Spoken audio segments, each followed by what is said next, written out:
Ini adalah daleman dari Lenovo IdeaPad S145.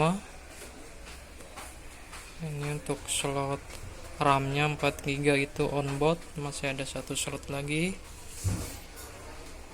Untuk slot SSD M2-nya juga ada. Ini saya habis upgrade SSD. Harddisknya bawaan 1 TB, saya ganti dengan SSD SATA. Saya ganti dengan merek Steam Elite 256 GB. Biar ngacir, tambah ngebut.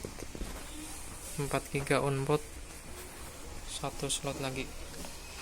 Itu slot SSD M2-nya ada.